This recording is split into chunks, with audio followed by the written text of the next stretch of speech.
Well, hello there. It's another day. I'm Jim Harrington. And I am Bill Knight. So I guess, if I'm not mistaken, maybe they got it going again. Uh-huh. But thanks to the government shutdown, LAX got shut down yesterday afternoon. I didn't know that, Bill. I did not hear that. By them, I'm sure they got it going again. You just can't close an airport that size down for any length of time.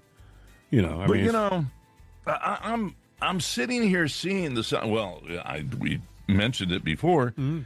Whether you realize it or not, the Civil War is on. I mean, I've seen things. People have posted this little manifest that's a page and a half, and it's not one that they wrote themselves. It was written by the Democrat Party saying, I don't care what you say, don't answer this, but I will not do this, I will not do that. In other words, they're saying anything that the Republicans believe, they're not going to do. They're not going to cooperate. They're not going to do this. Well, they're not going to negotiate. Well, what did Swalwell say? And then they sign it. Swalwell? Yeah. Hang on. He's the one that... Eric Swalwell from California, representative. Wacko, he had the Chinese spy girlfriend. The wrecking ball, Yeah. Apparently, he said over the weekend that before you can even possibly entertain the slightest interest in being president, you have to say that you are going to bring a wrecking ball to the brand new ballroom. He says, here's what he says.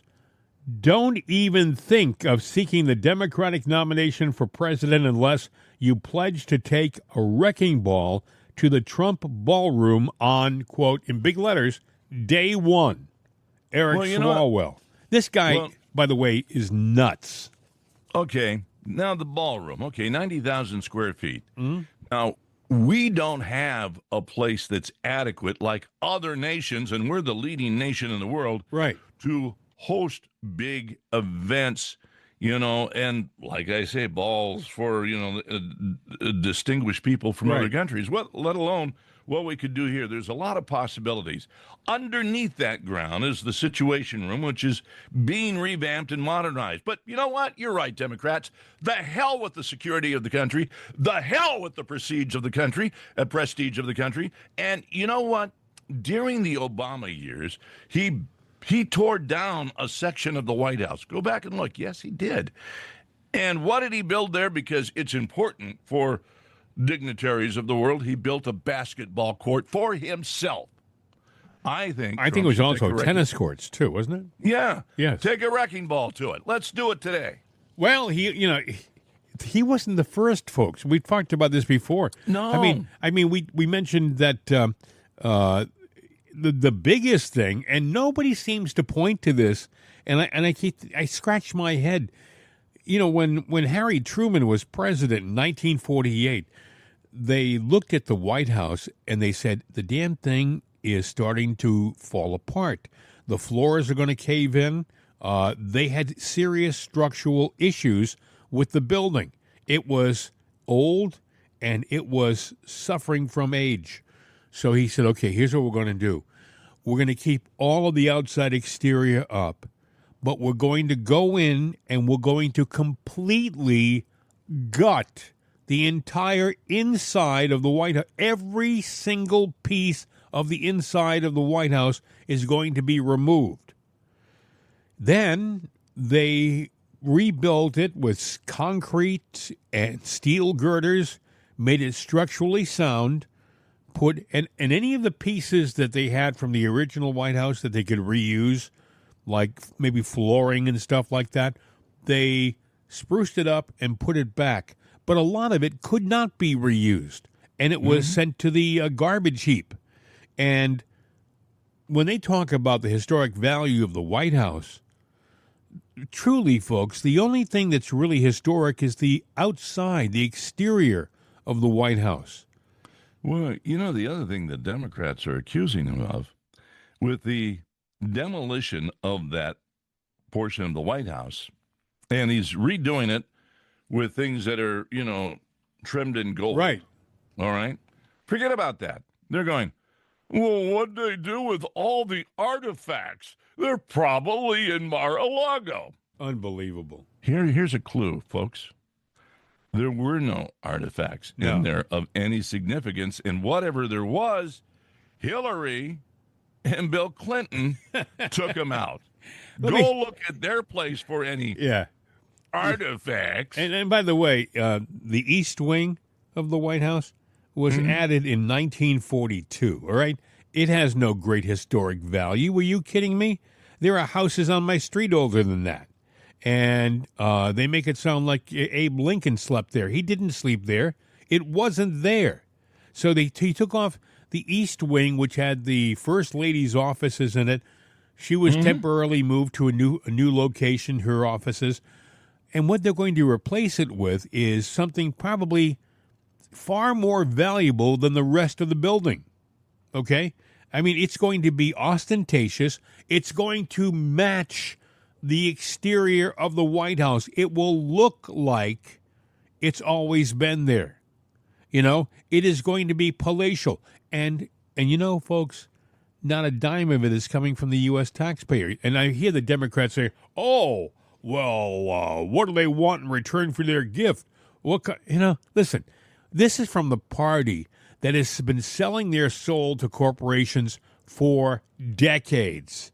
And they turn around now and start to say, what do the people who are donating to this project want in return? That's rich. Google, is that a conservative outfit? Oh, my or God, is it no. Liberal.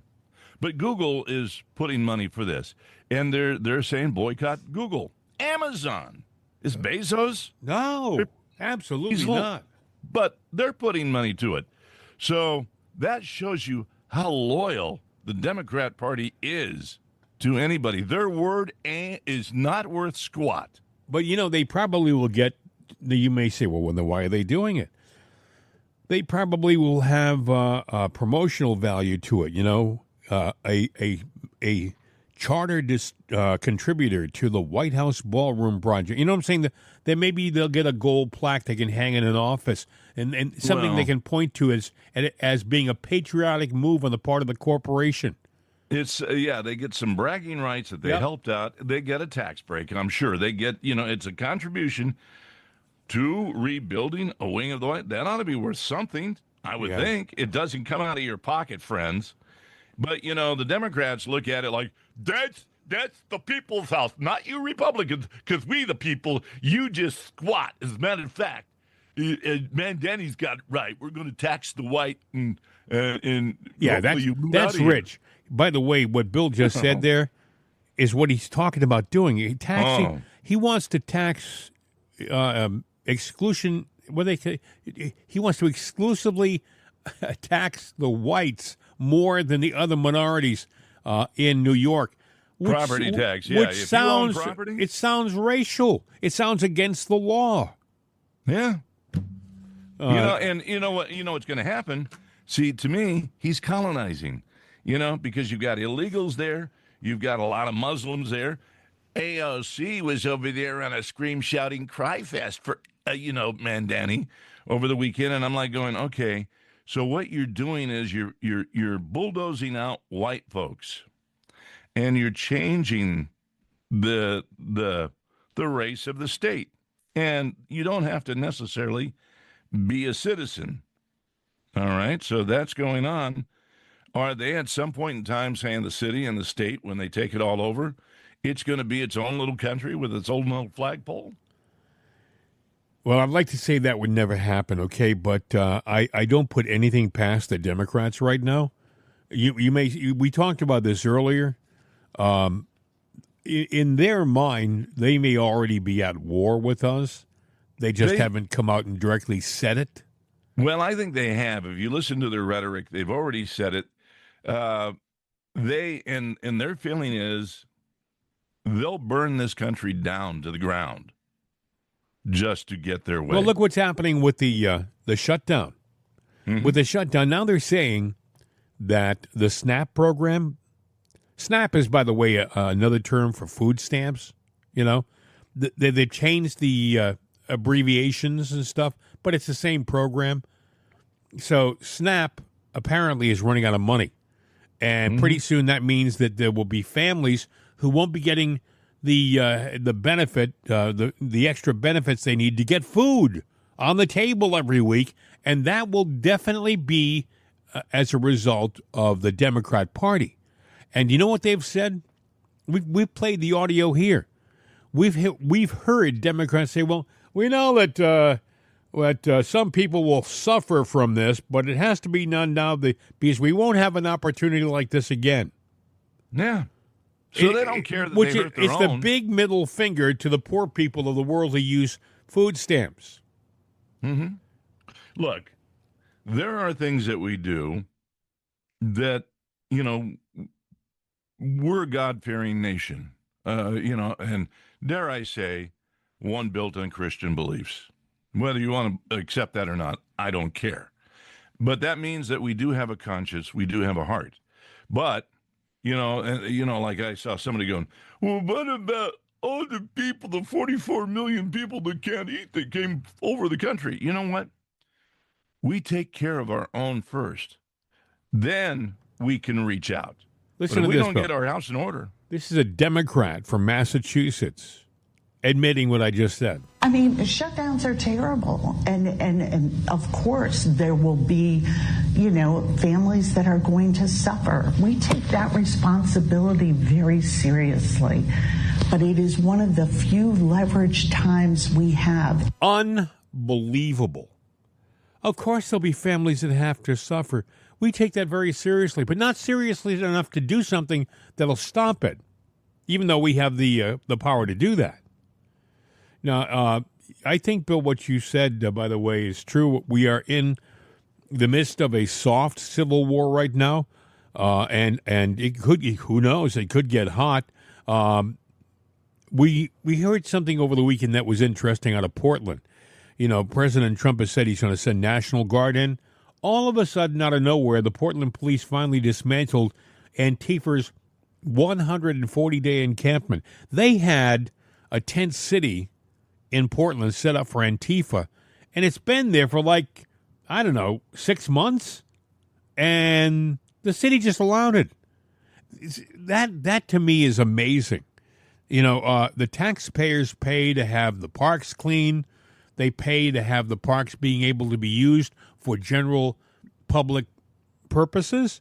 And if all of a sudden a group of radicals move into your park and take it over and claim it as theirs for 6 months, come on. But anyway, it's a coincidence now that President Trump said he was getting ready to move National Guard troops in there. I guess the Democrats felt, well, we can't have the National Guard come in and dismantle this thing. It'll make us look bad. So let's send the police in this weekend and have them take it apart. And so when the National Guard come in, there'll be nothing to see here. They can move on. Mm-hmm. So, but you have Mark Kelly from Arizona, and Gallego, the other senator from Arizona, who both over the weekend, it was a veiled threat. It wasn't really, essentially they came out and they said that any military personnel that are involved with the sinking of these drug boats, in the Caribbean, they may go to jail for murder. They may actually be. Listen, this is Gallego speaking on Meet the Press yesterday. The administration insists these strikes are consistent with international law. Do you agree with that? No, it's murder. It's very simple. If this president feels that they're doing something illegally, then he should be using the Coast Guard. If this is an act of war, then you use our military, and then you come and talk to us first. But this is murder. It's sanctioned murder that he is doing that. And it's very simple for someone like him to talk about killing people or doing something in the name of war. He's never actually served. He's never actually pulled a trigger. And it's very dangerous what he's doing, both to our international relations, to our friends down in South America, and to these men and women that have to make these calls for a president who has zero understanding about the responsibility someone has when it comes to having to make life and death decisions. It's disgusting what he's doing. Let me tell you something. These guys, they've decided, okay, from now on, it's no subtle innuendo. We're going to go right to the worst thing it is. We're going to call them Nazis. We're going to call them Hitler. We're going to say that it's we're not going to say it's dangerous what they're doing.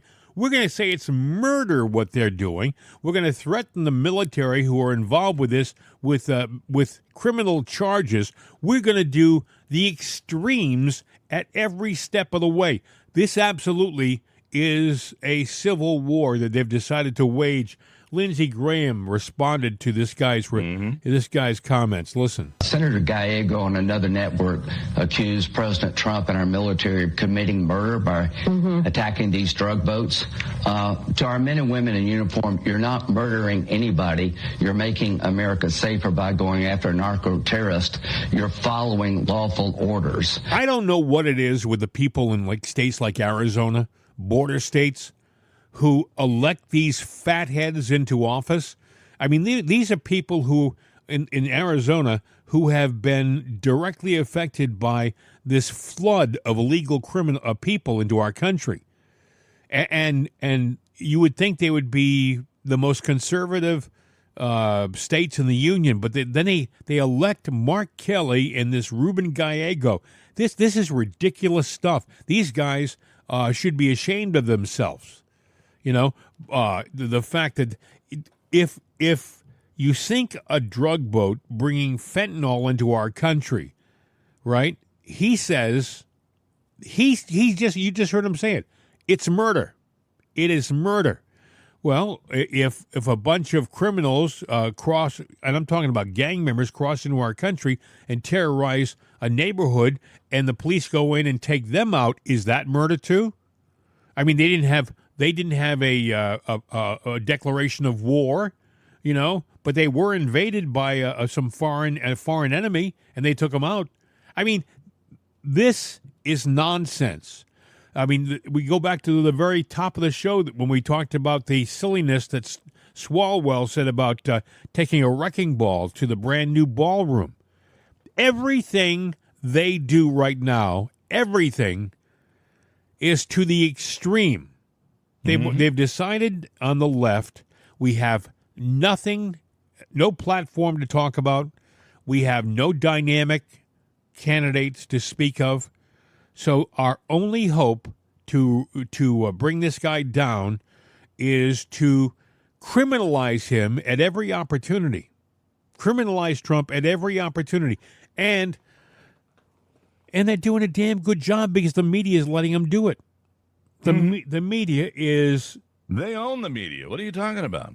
That's exactly right. They do own the media. And so, I don't know. Swalwell, by the way, I also think, Bill, that he is very concerned about the fact that he's being investigated and that possibly charges are going to be brought against him, which would be justified, I believe. It will be interesting. Well, let me tell you how sick the left is gone, and they're corrupt as hell. What's coming up this Friday? Halloween. Okay. So kids that are, I don't know, 7, 8, 9, 10, 11, they're at an age to where they're children. They don't understand everything in the world. If you go on Amazon, you Google it, some kid sits there and sees all the stuff on TV. Oh, I'm going to dress up as an ICE agent, or wear a military outfit. You see kids coming as Army soldiers. I've seen that every year. You see kids doing all these things. Yeah. Anyway, so Democrats are going, if I have a kid, trick or treat, and he's an ICE agent, he ain't getting no candy from me. Now, what signal does that send to the kid who really, whether you are for the ICE agents or not? They're politicizing a children's holiday. Right, yeah. And this kid is going to go, well, that's the cranky old bitch that wouldn't give me candy. Yeah. Yeah. Because of a costume I got at Walmart. Yeah. Well, I'm just saying, and what lesson does that teach them into the future? If you don't like the outfit, that's an interesting outfit you have. Here's your candy. Have a nice day. But I'll tell you, Bill, the people who are in your face and seem to want to fight physically is the left. The left. Yeah, well, but they're dividing us and drawing lines, and things that are happening in the new. Look, when I was a kid and rode around on my Stingray bicycle, with all my other friends, we're 8 and 9 years old, used to watch the Rat Patrol on TV. Well, we would play Americans and Jerry's, and we'd take turns, Sure, and go jump the hills on our bikes and pretend guns. One day you were the German, the next day, one day you're the Nazi, the next day you're the American patriot. they don't even make toy guns anymore. No, Because it's politically I know. incorrect. Well, because we were riding a bike, you couldn't have them anyway. So how are you going to ride the bike and steer it? Well, and jump the hill. in Rat Patrol, they had a machine gun on the back of the Jeep. So I mean, Well, if I had to turn around in my Stingray, I would have fallen off the banana seat. it's true.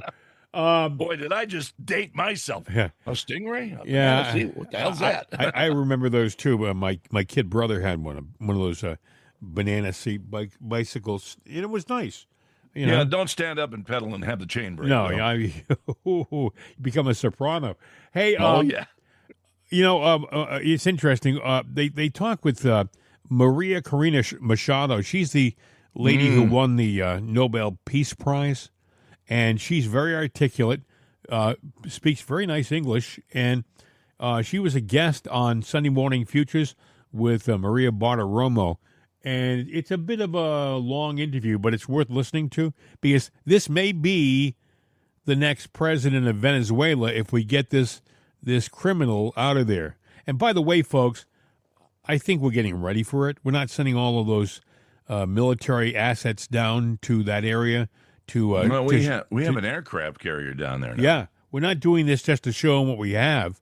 I think we're getting ready to make a commitment. See, what you don't understand, folks, is that Venezuela and Colombia both are being run right now by gangsters. And these are countries that have been good, decent countries for decades. And now they're in the grip of criminals. And when you had that kind of a situation, the only answer to fixing the problem, I'm talking about the only answer to fixing the problem is if good people in the neighborhood rally together and take the criminals out. It's not going to happen by a revolution. The people haven't got the power internally. The only way that they can get out of this to break themselves from the bindings of these criminals is to have help from a country like the U.S. It's going to happen too. I wouldn't be surprised. It'll happen before the end of the year. Anyway, here's Maria Corina Machado. I don't think we're going to necessarily ask for a declaration of war. I think we're just going to kill people that are bringing drugs into our country. Okay? We're going to kill them. That's it. President Trump with a stern warning to the drug cartels during a roundtable meeting with the Homeland Security Task Force on Thursday. He will kill you. Secretary of War Pete Hegseth has ordered the USS Gerald Ford and its strike group to the waters off of South America to bolster President Trump's efforts to destroy all boats allegedly carrying illegal and deadly narcotics marked for the United States. Meanwhile, the Pentagon confirmed the U.S. military destroyed a Tren de Aragua boat in the Caribbean that was suspected of trafficking illegal narcotics into America. It marks the 10th strike on suspected drug boats since September, as Venezuelan President Nicolas Maduro is now pleading with the United States not to engage in what he is calling, quote, a crazy war. In August, the Justice Department announced it was offering a $50 million reward, leading to the arrest and conviction of Maduro on drug trafficking charges. Joining me now with more on President Trump's battle with drug traffickers from Mexico and Venezuela is Maduro opposition leader and 2025 Nobel Peace Prize winner, Maria Corina Machado. Maria, thanks very much for being here, and congratulations on the Nobel Peace Prize. Thank you very much, Maria. I want to get your take on these boats blowing up. The U.S. is meeting these boats with fire. Do you believe that Maduro is running the Venezuelan end of this? Oh, absolutely. Everybody knows Maduro is the head of the biggest cartel, drug cartel, Cartel of the Suns, also the head of the Tren de Aragua, a criminal network that has committed crimes in the U.S., in Canada, up down to Argentina and Chile. It's all run by Maduro. He has been destroying the lives of millions of Venezuelan people and turned our country into the safe haven for Russian, Iranian forces, Cuban agents, Hezbollah, Hamas, and the Colombian guerrilla to operate freely for 26 years. Wow. What do you think should be done about this? Do you agree with President Trump's tact to just blow up these boats as they approach America? Look, the only way to dismantle a criminal structure is to cut their inflows of criminal money. You have to cut the resources that come from drug trafficking, gold smuggling, arms smuggling, even human trafficking that Maduro heads and operates from Venezuela. It was Maduro who declared a war on us Venezuelans after we won by a landslide in a presidential election last year. So he has applied state terrorism inside towards our people and narco-terrorism abroad to the nations of the Western Hemisphere. So Maduro is the one who started the war. President Trump is stopping the war, ending the war. Well, you've been fighting this for a long time, Maria. You're coming to us this morning from an undisclosed location. Are you fearing for your life? What else needs to be done to stop Maduro? Of course I fear for my life. I've been accused of terrorism as thousands and thousands of Venezuelan people. There are almost 1,000 political prisoners that have been tortured. Many have been even killed in prison. And millions have been forced, a third of our population, to leave our country in order to survive. What we need to do is keep going, putting more pressure on Maduro, making him understand that the days of impunity are over, that he has to put on the side because popular sovereignty, the regime change, was already mandated by our people, as I said, with a landslide victory last year. So we need to advance into an orderly, peaceful transition to democracy, from this chaos that Venezuela is today into order. Just imagine what a free Venezuela will unleash. On first hand, security, stopping the suffering of our people and the crimes against humanity that have been committed. We will open opportunities. We will give our people the possibility to live in freedom and peace. Secondly, we will turn this criminal hub in the heart of the Americas into a security shield for the U.S. We will get rid of Russian, Iranian agents. We will dismantle the drug cartels, and we will fight for stabilization and security together. Third, Maria, we will unleash the biggest economic and business opportunity. Venezuela will turn into the main energy ally of the U.S. from producing less than $1 million a day to millions of barrels a day through American investment and creating jobs in Venezuela and also in the U.S. Well, this is a very important point that you make, and I don't know if you saw that I'm just back from the Permian Basin in Midland, Texas, and this is arguably the most important pool of oil and gas production in America. It right now powers 40% of U.S. production. For oil, it's expected to go to 70%. Isn't that one way that America protects itself by ensuring that energy dependence is national security independence for America, by ensuring that America can keep drilling and keeping us independent? But how do you stop the oil production that's happening on the black market out of Venezuela? Who's funding all of this, Maria?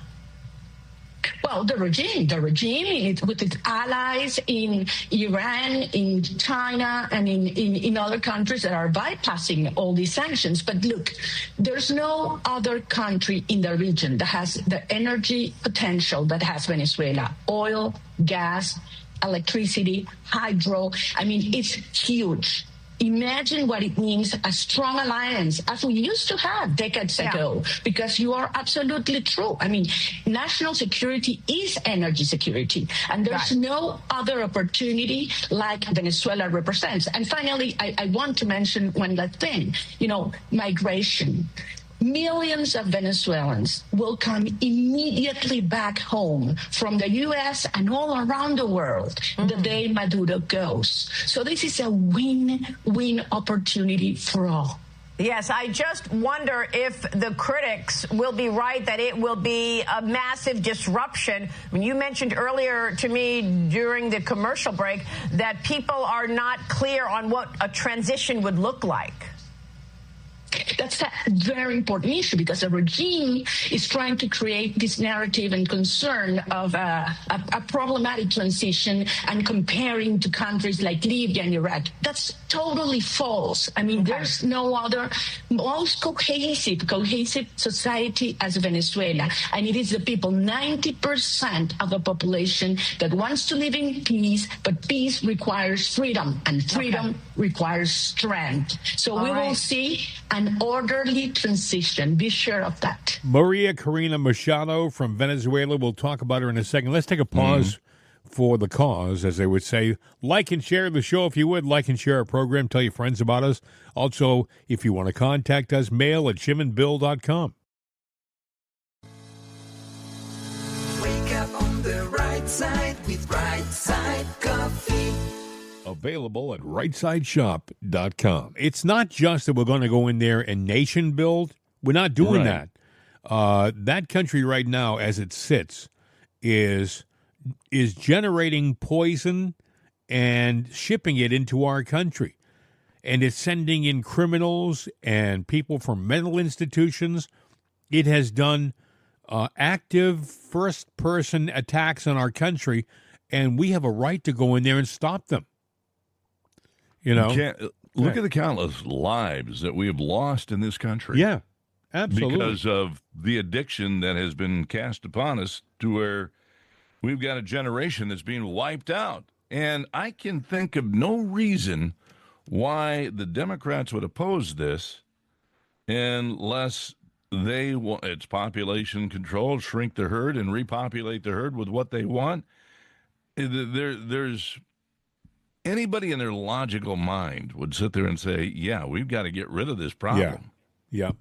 And I think, by the way, that the guy next door to him in Colombia, he may be even worse. Yeah. Whereas Maduro is looking down the barrel of the gun and saying, hey, don't do it. Think about this before you attack. But the guy in Colombia is saying, hey, we're going to take out your president. He didn't say it in those words. He said there are two options. Trump can leave office, or we can take him out. Though that is what he said. Well, that's a threat. That's a threat. And now if it were me, I would have already answered that question. There would be a skid mark on the map. But it's the people there that are forced into that situation in poverty and working for these drug lords. And what we've got to do, I think, is sit there and have an alternate life and opportunity for them. In other words, we're going to go in there. We're taking out your drug industry. Now, here's what we are going to help you do so that you can have a nice life where you are that is prosperous and contributes to the world and not kills the world with poison.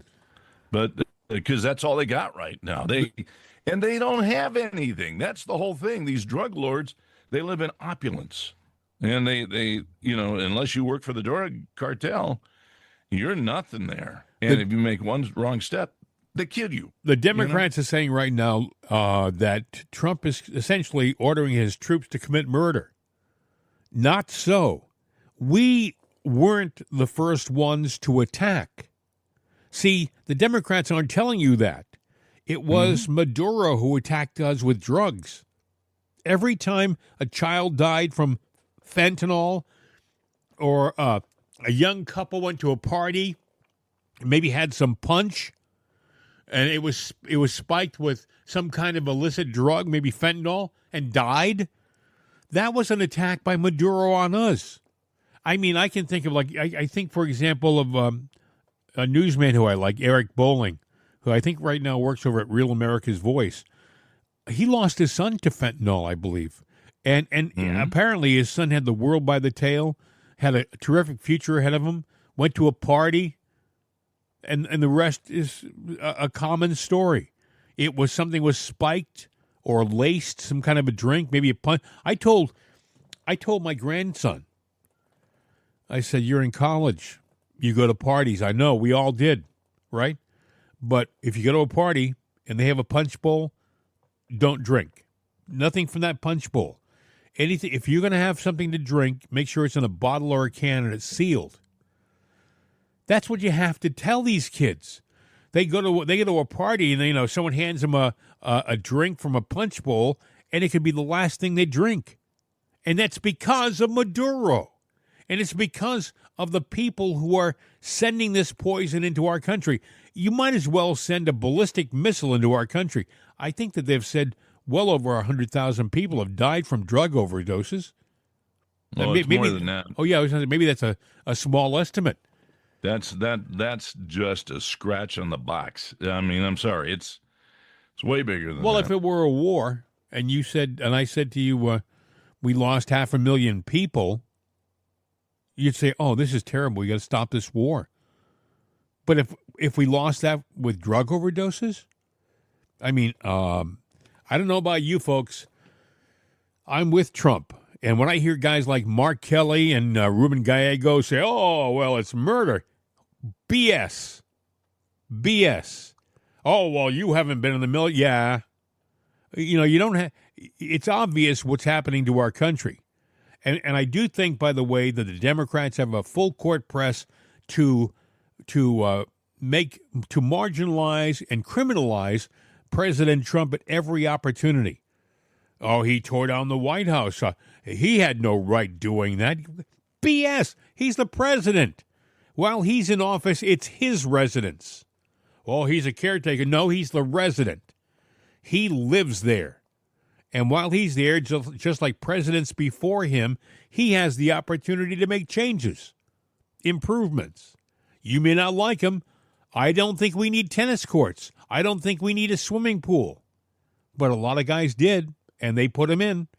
Swimming pool, Obama, basketball and tennis courts, so he could go out there in those little white shorts and rack it around. It didn't do anything for anybody else, but it made him happy.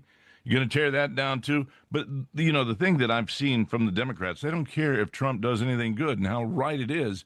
They do not want to have anything whatsoever that has Trump's name on it or his hand on it. They will destroy it. They will wipe it out. Yep. That's where they are.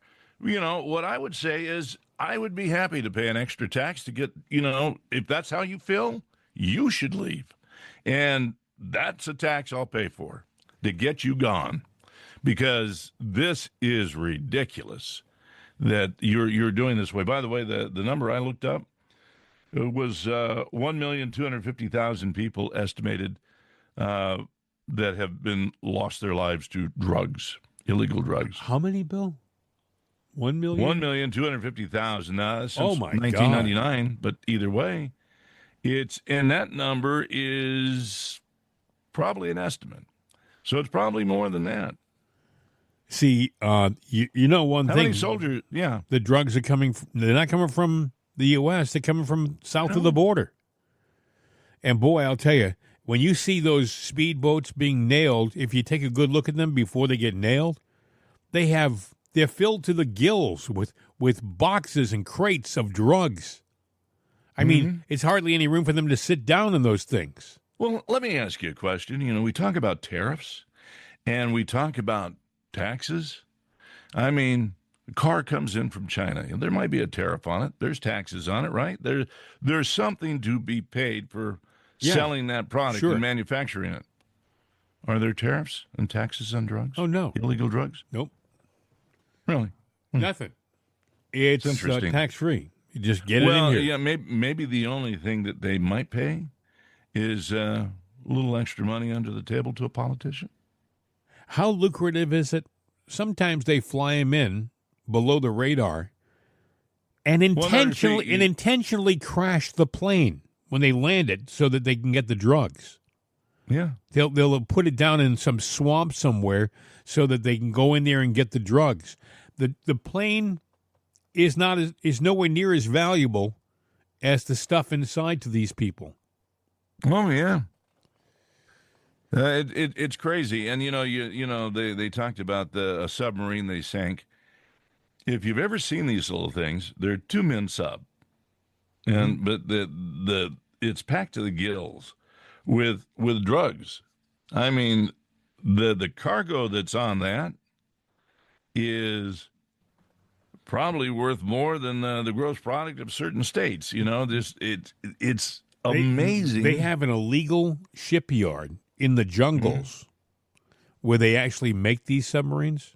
Yeah. And they're not pretty to look at. I mean, they are, for example, they have portholes in the top of it so they can look out, but the weld isn't like smoothed out or it's Doesn't rough. have to be. Right. Everything is rough, but it works. Mm-hmm. And that's what they do. Now, you can buy, if you got money, you can buy little mini subs, pretty good sized subs. I mean, they have them for attractions and stuff. You could probably refit it, make it to where it can go a longer distance. It doesn't have to go that deep. As a matter of fact, you just want it to be below the surface to where it's not detected and seen, and you want it to be able to navigate into a river and go from the ocean up a river and go to some maybe spot in Louisiana along the Chapalaya Basin or something, or up the Mississippi, or up whatever river it is that they want to get it into, and it will surface, unload the thing in the dark of the night somewhere that nobody knows about, and that will sit there and feather out all over the country in vans and cars, all over the place to runners taking that.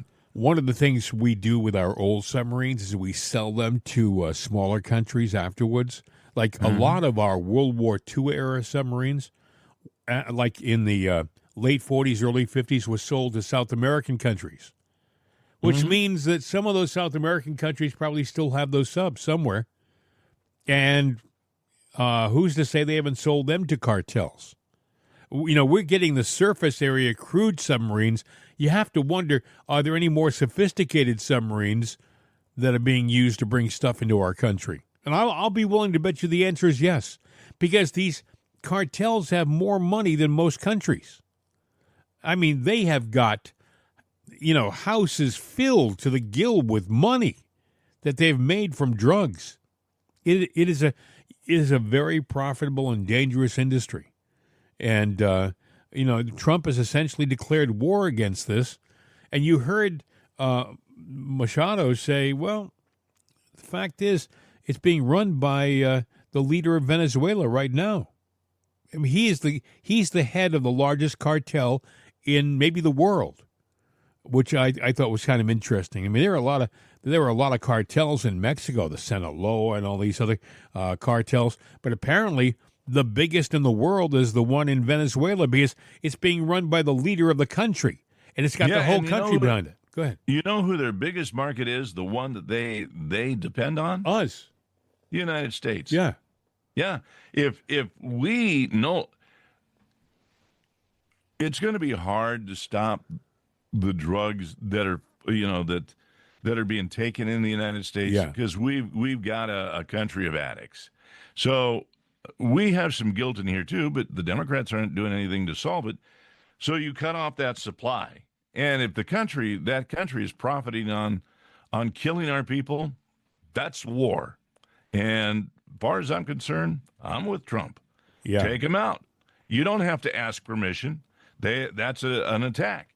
If you've lost anybody or know anybody that it's happened to, whether directly or indirectly, you ever go to a funeral for somebody, it's personal. I don't know about you. I'm tired of hearing the left, sound like Trump's doing something that is against the law. I mean, what the Democrats seem to be fighting for right now is everything that is against what we are. They want to have. I mean, think about this. In New York City with Mandani, all right? If you had told me in 9/11, 2001 that Zoran Mandani would be the mayor of New York, somebody who believed in the call to prayer, being blurted out all over the city of New York. He's talked about, he's embraced one of the guys who was, a supporter of the terrorist attack, an imam who's actually happy that it happened, and you see Mandani giving him a hug last week. Mm-hmm. If you had told me he was going to be the mayor of New York, and by the way, statistics are saying that if he's elected mayor, 25% of the population of that city is going to move away. And, they're not going to be the poorest people. They're going to be the people who have money and make the city profitable. But they'll be able to leech onto the government and your purse strings, my purse strings, in other states, and we will have to help pay for them. But do you see something going on here? What's that? Because, let's go back to Bernie Sanders.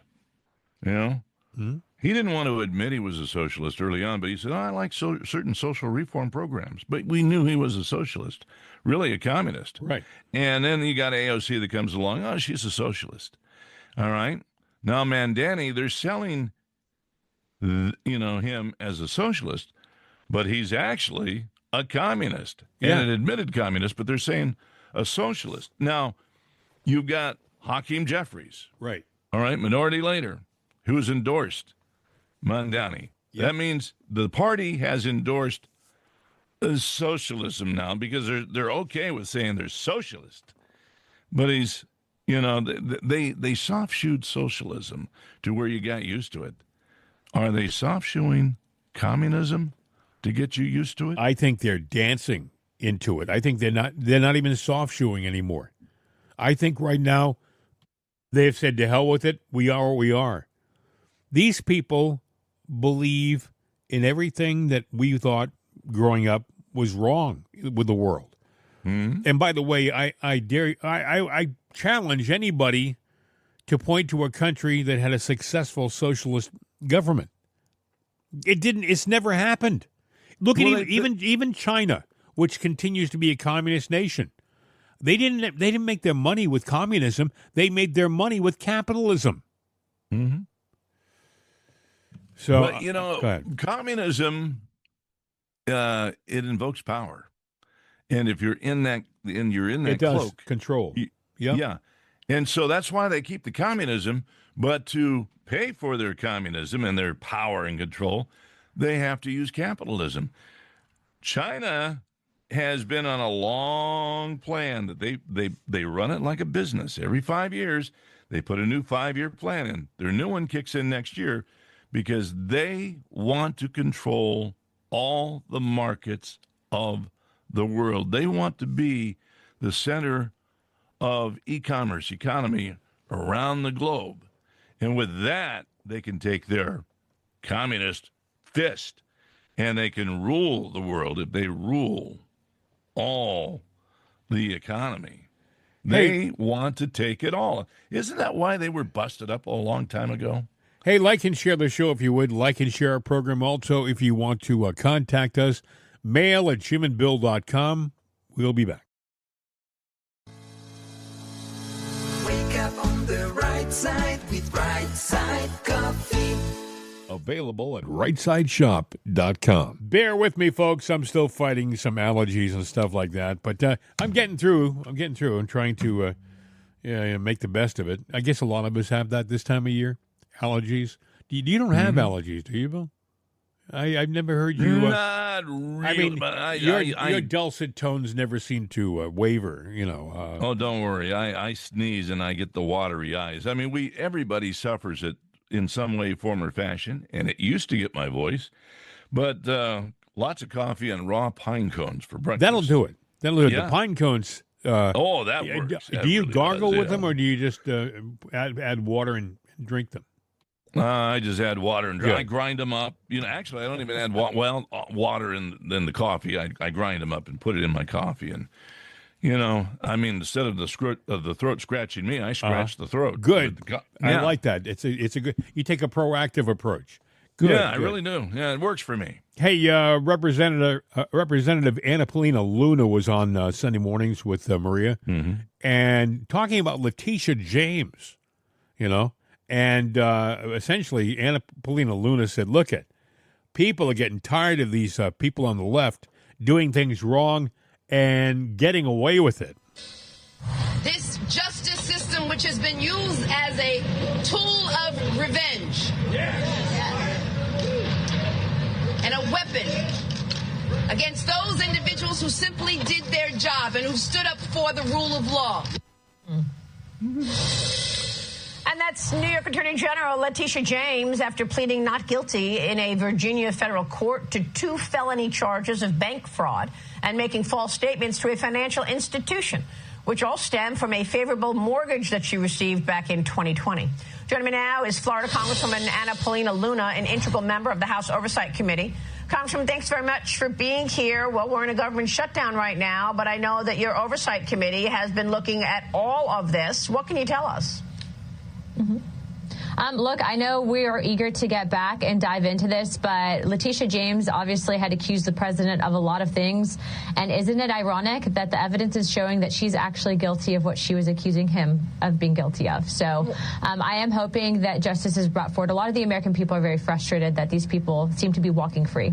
Well, we just spoke with Lee Smith about the Russia collusion story, and of course, we all witnessed it, had a front row seat of this lie that Hillary Clinton's team came up with to take down her political enemy in Donald Trump. What are you expecting from this investigation? Do you see a conspiracy having played out? Oh, most certainly. I think that this is expansive, something of which Tulsi Gabbard, when she released those files from ODNI, of which I know that the CIA director Radcliffe had actually discovered when he was over at ODNI. But all of that to say that, you know, these people agreed, they carried out a task. I know that the current federal statute states that it's up to 7 years in federal prison. But everything that they did, not only did it fracture foreign policy with the United States and Russia, potentially could have started World War III, but ultimately they went after the president and then also those surrounding him. And so I do think that the Department of Justice needs to be very aggressive in this approach because, look, I don't think that all Democrats are evil, but these types of people that do this, they bring shame upon the institution, and that type of corruption cannot exist in a free and fair society. And, of course, we want to know more about this referral of John Brennan. What are you expecting there? Chairman Jim Jordan of House Judiciary sent it over. As you know, Brennan had lied to Congress, obviously pushing the Russia collusion hoax narrative. But ultimately, you know, just 2 days ago, Brennan had gone on and said that this was basically a weaponized DOJ and Congress against him, when in actuality, Maria, we know for a fact, again, that the Russia collusion hoax was fake, that it never happened. And Brennan was in charge of that, especially, you know, being head of the CIA. So ultimately, I do believe that these people, I'm going to ask Pam Bondi, please, please, please bring charges against these people, because ultimately, if they walk free, you have the American people that have lost faith in our justice system. But more importantly, we are in a position now in our country where we can truly correct the wrongdoings of the previous administration and the wrongdoings of the Obama administration. And if we don't do it now, it's never going to happen.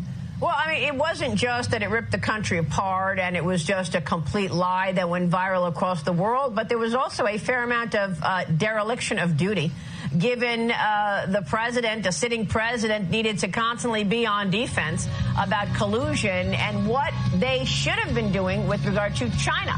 You know, that's it was interesting. And I think the American people right now, Bill, they've been promised so much. They've been teased that there are going to be consequences coming down the road really soon. Well, we're down the road and we haven't seen the consequences that we've been teased. I mean, Brennan and Clapper and people like that. I mean, even with Comey, he gets, 2 charges against him, 2 indictments. I mean, you would think with all that these guys did wrong that there would be a Manhattan phone book size, charge book. But no, I think that they drag their feet. I do think it's the deep state. The deep state in Washington is this hidden government that we don't know or see, that we didn't vote in, but they do exist. And I think that on a daily basis. There are people being pressured to do things or not do things, or there will be consequences. You have to ask yourself, why is it that Kash Patel, before he was the FBI director, and Pam Bondi, before she was the attorney general, they would go on interview programs and say, this has to happen, and this has to happen, and it has to happen quick, and we have all the information. Then they get in a position where they can do something, and all of a sudden, everything slows down to a creep. Is it because they don't want to do it, that they had some kind of an epiphany and they changed their beliefs? Or is it because, are they being threatened? Are they being intimidated by people who have been there before and will be there after they're there? You know? I think they're being threatened. I think that they find out that everything is they don't know who to trust. They do something and something leaks out. How did that get out? Now they play your hand for you so that you can't play it. Yeah. And I mean, that's happening with Charlie Kirk, with text and emails. Candace Owens got some because she didn't like, some of the stance, or Charlie wasn't. A lot of people have questions, Bill. A lot of people have questions about that whole Charlie Kirk incident. I heard one guy say they didn't protect the crime scene. They allowed the crime scene to be contaminated almost immediately. Absolutely. There's something going on. Now, she alluded that it was Trump. It's not Trump. But could it have been the government? Well, did the government take out Kennedy? Did, on and on and on and on. We don't know. There are a lot of answers to a lot of questions over time that we don't know. And is it the government as a whole or a faction of the government that is deeply, deeply, deeply rooted in, the foundation of the government? I mean, you have to remember when Charlie Kirk was killed, the very next day, we had Kash Patel fly out to Utah, and he was there doing a press conference, and he was talking about being upfront and being open and honest, and that would get the information as soon as they had it. And now you have to ask yourself, well, where the hell is it? He's been gone now for a couple of months. You have to ask yourself about Butler. When Butler happened, the number one priority of the head of the Secret Service was to bury it, to shut down the story, and it worked. Even though she lost her job, it still worked. Look, when you look at Charlie Kirk, that shot didn't come from the front. I think there's enough evidence now to prove it came from behind. But, that's just, Bill, you're just speculating. Well, I'm looking, there's certain things that defy, one another and the way the blood came out. Well, I go back and question whether Crooks, got the shot in that got Trump's ear, or was it somebody else? Was he up there just as a patsy, a guinea pig? He was roped into being there. There were multiple shots, and we heard the audio from the different angles, and the audio proved that it was different. I even think I have the audio. I think I'm going to play it again. Should I play it again, Bill? Yeah, let me make one point, though, because I don't know if it was over the weekend or last week, had a guy on that is a trained assassin, Yeah. And he was talking about it, saying, no, I've killed a lot of people. Oh, yeah. And this and this and this and this. Yeah. And I realized at that point in time, even though he was giving us valuable information, what kind of person grows up and goes, That's Rob O'Neill. He was a Special Forces operative. But he still, was a Navy SEAL. I think, Bill, we have a whole cadre of people who've been trained to do just that. Yeah, they're killers. And did they grow up wanting to be a killer? Because I don't know. I'm just. I guess we need them. Obviously we. In war situations. But I would. That's the difference. I don't think that I don't think that what they're doing is murder. Well, I think they're doing it in service. Well, it's like being a sniper on the battlefield. Exactly. A sniper but on the battlefield, you have a guy in your telescopic sights. That's up close and personal. He has no idea probably you're going to do what you're going to do to him. Next thing you know, he's gone. Right. But, after you've done that so many times, it becomes second nature to you. At what time does that consume you, too? I mean, look, I got an in-law that did that, but he hurt his leg in a parachute jump and came down wrong, and that was it. Well, Didn't matter how great he was. Is that any worse than a machine gunner who sits behind a machine gun and takes out not one, I was but just 50? saying the way, yeah, but you get to a point to where you know. I think it happens to a lot of guys in battle. I think a lot of guys in battle become insensitive. I mean, that's what I'm pointing at. You become insensitive, and it's just a hard pill to swallow. We need it, yes. What but it's hard. what are the options? Well, there are no options. If we don't have people who do that for us, that other people are going to do it. Our enemy is going to do it to us. Yeah. No, I get that. I'm just saying, when I heard that interview, I was going like, listen to how just,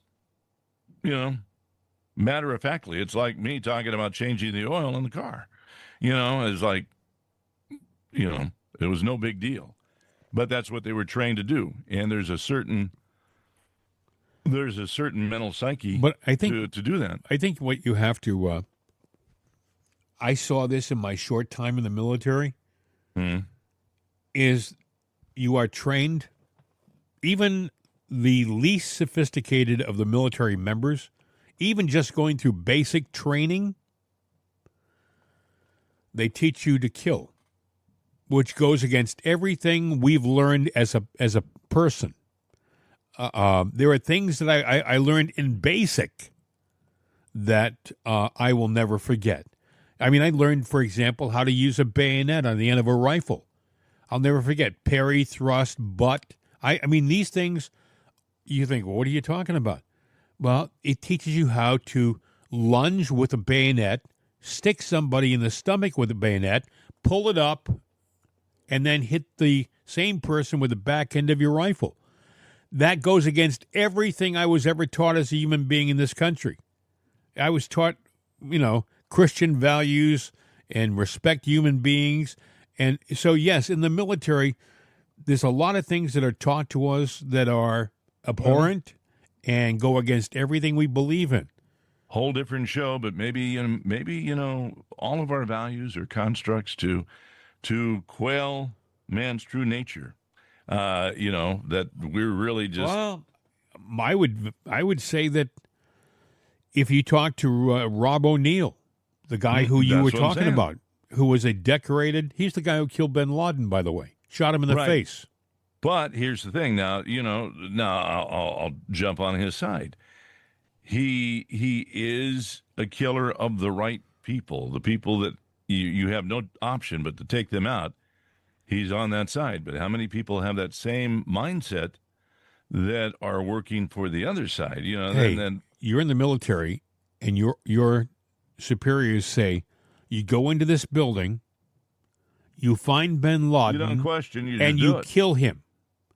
You haven't got an option. If you're in the military and you're taking your position seriously, and you're not going to violate the code of military, conduct, if you get an order and that's to kill bin Laden, then you haven't got in your mind, you haven't got an option. Well, okay, you haven't got an option. Now let's break it down a little bit more, and let's get to what's going on in society today with the divide between the right and the left. The right is not there yet, because we're a little bit more of a pacifist, and we think that we can talk and work things out. The Democrats have drawn a line in the sand, and they don't care. And they don't care about us. I've seen the post. They don't care. They don't care anything about you. They don't care if they have to kill you, they will. Right. So, we're indoctrinating a public to go to its primal instinct. How do you recover from that when it's done? Well, it happened. It happened in 1861. But I don't think it healed overnight, did it? No, it didn't. It took it. I don't think it's ever healed, really, totally. No, okay. It's a scar on our country. Yeah. But I think that there are people right now in this country who figure the only way they're going to get this country back and control it again is through a war. Internal war. Yeah. And that's, and over there twiddling their thumbs right now, sitting back watching this, is China. Now, Russia wants to be a player in the game again, and they're sitting out there going, United States, we might just go to nuclear war with you. And, oh, by the way, we have nuclear missiles. Now, they've always had missiles with warheads, so don't be deceived by that. I think they're basically saying they've got nuclear-powered missiles, which I would think means that they can probably, hit quicker, faster. With more, all I can tell you is that more precision. I think that there are a lot of missiles that we have that you don't know about, and I don't know about, and they will never admit to it. But these sabers are being rattled all over the world. But Bill, they were being rattled when I was a kid. Yeah, when I was literally in school hiding under the desk, like that was going to save me from a nuclear duck and cover, shelter in place. Well, but the difference now is that it's what year was the Civil War? 1861 to 1865. So it's 1861 all over again. It's close. It's close. Right now it's like 1859, 1860. And it could happen. But, it's interesting. I was watching on TV. They were talking about how they're training some liberals how to use guns up in Maine. And why? Well, like that's supposed to scare the people on the right. The fact of the matter is most of the people on the right already know how to use them. Most of the people on the right were in the military. A lot of them. I would venture to say far more than those on the left. I'm sure that there are some military people who are liberal. I'm not saying there aren't, but I would be willing to bet you that for every one military veteran who's a liberal, there are 2 or 3 conservatives. Because by the nature of what they did, it takes you in that direction. The conservatives honor and respect the military and want to support them in every way, and the left wants to cut the funding and allow the military code of justice to be altered so that any strange group can be involved in the military. I could go on and on. Hey, that piece of audio I was going to play, we'll do it tomorrow because it's a long cut and it would take too long. But I think I think you're right. We're on the verge of something that is. It could go either way right now. It could go either way. I think we've already begun. We're doing. You might call it a soft step into it, but I think the soft step happened a while ago. We're dissolving to it, and there's, we keep saying we're on the cusp of something big happening, and I think we are. I think it's getting closer. When it's going to happen, we got an election here in 10 days, something like that? Yeah. On the 3rd? Yep, next week, next Tuesday. And then there are predicted dates that something's going to happen, whether it's going to be some sci-fi event or is it a planned other kind of event. Hey, by the way, I have an update, a correction. And it's not just me who's been saying this. 31 Atlas, right? It is not 31 Atlas. It is 3I Atlas. 3I Atlas. Now, I like 31 Atlas. It flows better. It does. But actually, it's 3 Interstellar Atlas. It's 3I Atlas. And so I stand corrected on that. And yes, it's still coming in our direction. They're saying that it's not really that close. Don't worry about it. Don't spend your nights. The only thing they're concerned with is if it starts making course corrections on its own. See, if it's just a piece of junk in space that's sailing along, there'll be no course corrections. It'll just keep going in a straight line and just keep going. But if all of a sudden it starts like taking a right turn here and a left turn there, well, Jim, what's that old that old joke? What's that? You know, well, if it's Three-Eye Atlas, yeah, you know, with that out there, you only got two things to worry about. What's that? Whether it misses us or hits us. That's true. If it misses us, you've got nothing to worry about. Right. If it hits us, you got something to worry about. Now, then you've got two more things to worry about if it hits us. What's that? You know, and that's whether you live or you die. Okay. If you live, you got nothing to worry about. But if you die, you got something to worry about. And if you die, you have to worry about whether you go to heaven or whether you go to hell. Okay. You go to heaven, you got nothing to worry about. Right. You go to hell, extra crispy or fried. And that's not pleasant. Yes, that's true.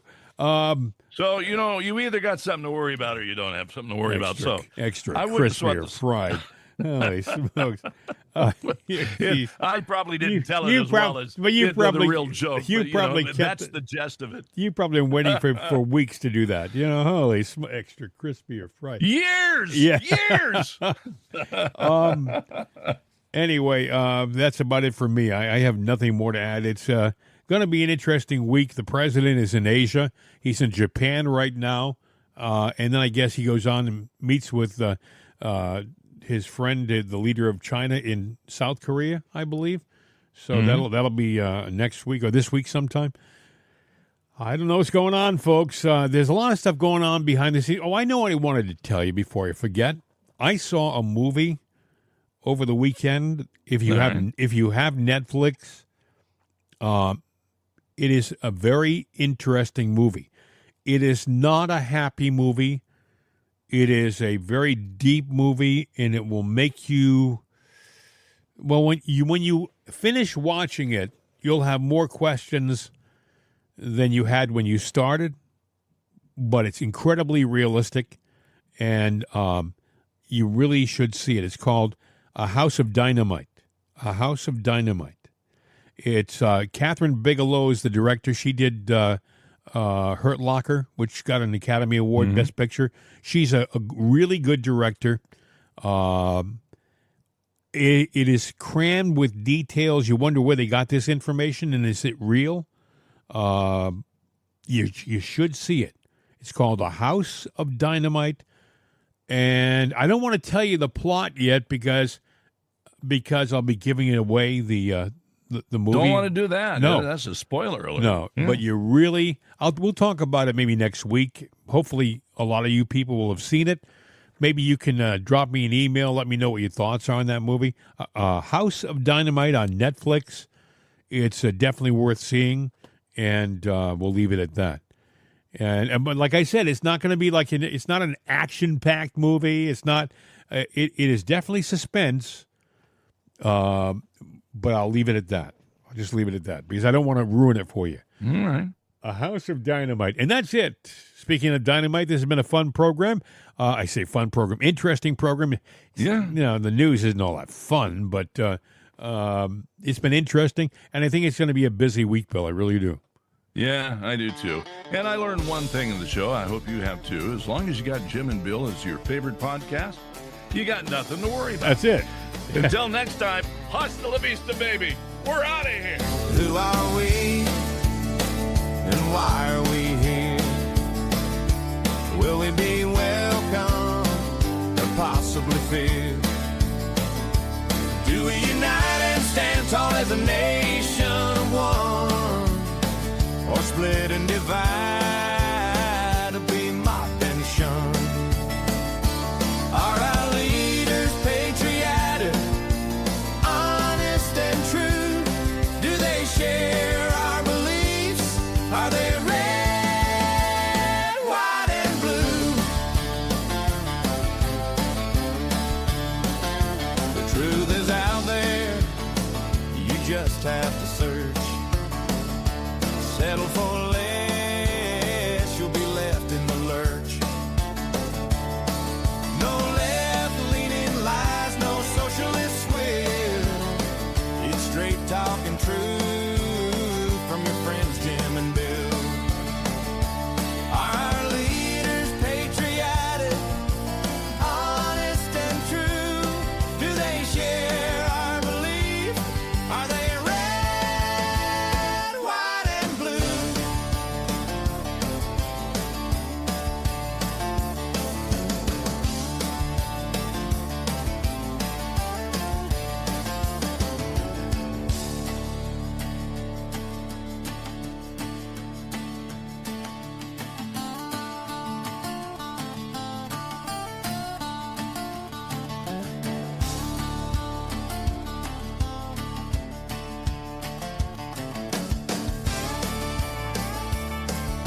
Side with Right Side Coffee.